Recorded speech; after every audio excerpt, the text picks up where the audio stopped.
तर तुमले पण रोज रोज कळत नशील ना आता काय बनावानं स्वयंपाकला काय बनावानं. तर तुमच्यासाठी एक नंबर रेसिपी लिहून खूपच सोपी रेसिपी आहे आणि लागायला एक नंबर लागत बरं का. त्यांच्यासाठी ना बटाटा लेवाना आणि त्याला आहे ना नंग कर टाकाना म्हणजे सॉरी सॉरी त्यांना साल काट टाकाना हां.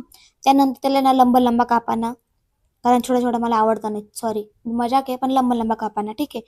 आता ते सगळं मी लंबा कापे लिहिणार. कापाय घ्यात मस्त साईडले सारखा इकडनं बाऊल आणा त्यांना बाउलमा टाका म्हणजे सॉरी भांडामा टाका. त्यांना 3-4 पाण्यावर त्याला धुईले ना, कारण तितका कितला दिवसानं आंघोळ करेल नव्हतं काय माहिती. स्वच्छ धुवाय घे. त्यांना तिखट टाका, हळद टाकानी, मीठ टाकानं मस्तपैकी. त्यानंतर तेल टाकानं. Mix mix mix mix mix mix mix mix साईडला ठेवा. रेस्ट करू द्या आराम, थकी जायला तो. 2 कांदा लेवाना, मधून चिरा. आणखीन लंबा लंबा कापा, जसं तुमले लंबा लंबा कापता येतील. खूप जास्त बारीक चिरा मस्तपैकी लांबा लांबा चिरा. त्यांना आला बॉडीना पार्ट पार्ट मोक्या कर देवाना आणि गरम गरम तेल मग टाकी देवाना मस्तपैकी.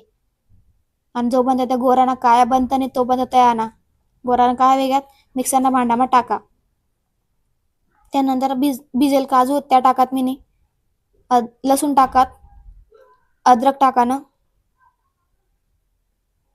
दही टाकाने छोटी वाटी.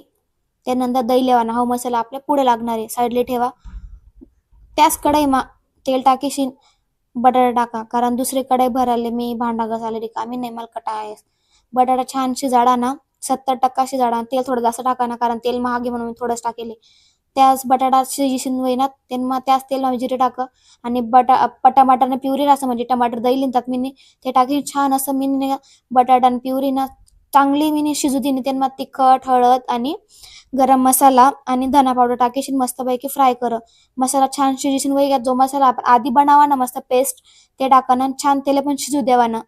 असं शिजू द्यावाना जोपर्यंत ते स्वतःनं तेल स्वतः सोडत नाही तोपर्यंत. देखू शकतास तेल आहे मोकळं व्हायला लागे म्हणजे मसाला छान शिजिशीन झाला. त्यांना बटाटा टाकी द्या, मिक्स करा, मीठ टाकानं मिक्स करा, पाणी टाकानं. हे पाणी ना मी जे काय म्हणतात आपलं मिक्सरनं भांडं म्हणजे मसाला दूध धुवायला तर म्हणते पाणी वेगळं नाही, तुम्ही म्हणशात वेगळं पाणी टाका असं काहीच नाही. सिंपल पाणी टाका. पाणी एवढं टाका की बटाटा 100% शिजतील. मस्तपैकी शिजिशीन झालं बटाटा. वरतून कोथिंबीर टाकायचं आणि भाजी पण रेडी होती. एक नंबर लागस. फक्त 5-7 मिनिटं बनस पण लागल एक नंबर लागस बरं का. दही बटाटा भाजी एकदा ट्राय करा. लहान पोरसपासून तर मोठाचपर्यंत आवडीशीन खातस तुम्ही. पोराचा डब्बाले, नवऱ्याना डब्बाले, भाऊना डब्बाले कोण पण देऊ शकतोस, पण एक नंबर लागस. फक्त एकदा ट्राय करा. जर रेसिपी आवडली चॅनलला लाईक शेअर सबस्क्राईब नक्की करा, कमेंट पण नक्की करा. चला भेट.